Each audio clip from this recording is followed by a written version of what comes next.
তার মানে বোঝাতে চাচ্ছি সে এত শক্তিশালী হবে যে সে যা ইচ্ছা তাই করতে পারবে, যা ইচ্ছা তাই। এখন কি আপনারা দেখছেন না যে গাজাতে যা ইচ্ছা তাই করা হচ্ছে? যা ইচ্ছা তাই।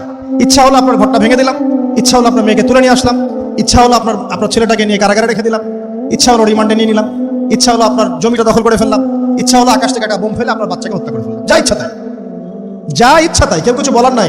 সবাই মিলে আমরা হয়তো এরকম ওয়াজ মাহফিলে দু চারটা কথা বলে রাগ ঝাড়তে পারি, আপনি একটু সাহস দেখালে মিছিল করতে পারেন, সেমিনার সিম্পোজিয়াম করতে পারেন, আরো বড় শক্তি থাকলে রাষ্ট্রীয় পর্যায় পর্যন্ত চাপ প্রয়োগ করতে পারেন, আরো যদি ইমানদার রাষ্ট্র হয় সে জাতিসংঘে গিয়ে একটা প্রতিবাদ করতে পারে। এই তো, এতটুকুই তো। সবগুলো মুসলিম রাষ্ট্র মিলে একসাথে হয়ে কি ওর বিরুদ্ধে যুদ্ধ করতে পারছে? সবগুলো মুসলিম রাষ্ট্র দরকার নাই, অ্যাটলিস্ট 2টা 4টা 5টা 10টা মুসলিম রাষ্ট্র কি একত্রিত হয়ে ওর বিরুদ্ধে যুদ্ধ করতে পারছে? তাহলে যা ইচ্ছা তাই সে করছে না। এবং এত মানবতা বিরোধী অপরাধ করার পরেও বড় বড় পশ্চিমা country, specially United state of America এসে বলে দিবে যে আমি আমার মিত্রর পাশে আছি, যা ইচ্ছা তাই করুক, আমি ওর পাশে আছি। এবং কথাগুলো তারা খুব ঠান্ডা মাথায় বলে, আমাদের মতো যে পলিটিক্যাল চিল্লা ফেলা করে কথা বলে। আমরা ওয়াজ মাহফিলে যে একদম চিল্লাচিল্লি করে গলা ফাটাই ফেলে দিই একদম, মানুষের আবেগ বুঝে ওয়াজ করি, মানুষের আবেগ বুঝে ওয়াজ করি। জোরে জোরে বললে মানুষ জোরে জোরে ঠিক বলবে, আমার ভিউ বাড়বে। আদতে এগুলো কথা বলার আদব না, এগুলো কিন্তু কথা বলার আদব নয়। এখন বিষয়টা দেখুন, ঠান্ডা মাথায় বলে দিবে আমরা আমাদের মিত্রের পাশে আছি। তাহলে ও যা ইচ্ছা তাই করছে না? একটা ছোট রাষ্ট্র যদি যা ইচ্ছা তাই করতে পারে, দাজ্জাল করতে পারবে না? তাই মনে হয়? এখন সে এভাবে বিশ্বটাকে শাসন করবে। আপনি যদি মেনে নেন তাহলে আপনি সমৃদ্ধি পাবেন, না মানলে আপনাকে দুর্ভিক্ষ দিয়ে দিবে। একটা কওমের পাশ দিয়ে যাবে, বলবে তোমরা কি বিশ্বাস করো যে আমি আল্লাহ?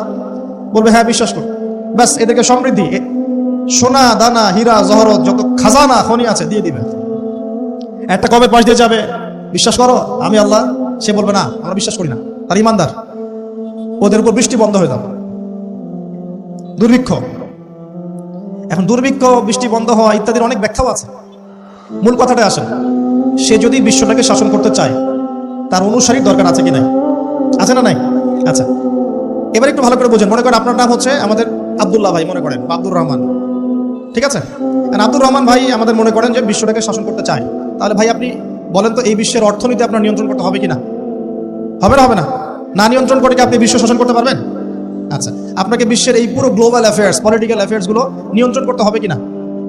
হবে কি হবে না? আচ্ছা, আপনাকে বিশ্বের মিডিয়াগুলো নিয়ন্ত্রণে রাখতে হবে কিনা? হবে কিনা? আপনাকে বিশ্বের বড় বড় অস্ত্রশস্ত্রগুলো নিজের করে মজুত করতে হবে কিনা? বিশ্বের সবচেয়ে দামি বিষয়গুলো যেমন অয়েল, গোল্ড, সিলভার, পেট্রোডলার, এগুলো আপনার নিয়ন্ত্রণে থাকতে হবে কিনা? থাকতে হবে। আচ্ছা, বিশ্বের অর্থনীতি থেকে শুরু করে, রাজনীতি থেকে শুরু করে, সমরনীতি থেকে শুরু করে, মিডিয়া, প্রযুক্তি, এগুলো আপনার নখদর্পণে থাকতে হবে কিনা? তার মানে দাজ্জাল যদি বিশ্ব শাসন করতে চায় তাকে এই প্রত্যেকটা বিষয়কে নিয়ন্ত্রণ করতে হবেই। এখন আমার প্রশ্ন, সে কাদেরকে নিয়ে বিশ্ব শাসন করবে? উত্তরটা হাদিস থেকে নিয়ে নেবেন।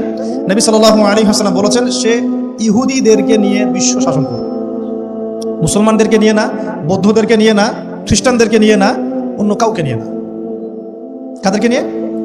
এমনকি ইস্পাহান যে শহরটার কথা এসেছে, ওই জায়গাটার থেকেও 70,000 ইহুদি তার সাথে যোগ দিবে। কত হাজার? আরো যোগ দিবে এক শ্রেণীর মেয়ের কথা আসছে, যাদেরকে আপনি ঘরে রাখতে পারবেন না। তাদের বাবা, ভাই, স্বামী মিলেও ঘরে বেঁধে রাখতে পারবে না, ছুটে ওর সাথে যোগ দেবে। এক শ্রেণী হচ্ছে ইহুদিরা, এক শ্রেণী এরকম মেয়েরা, আর এক শ্রেণী হচ্ছে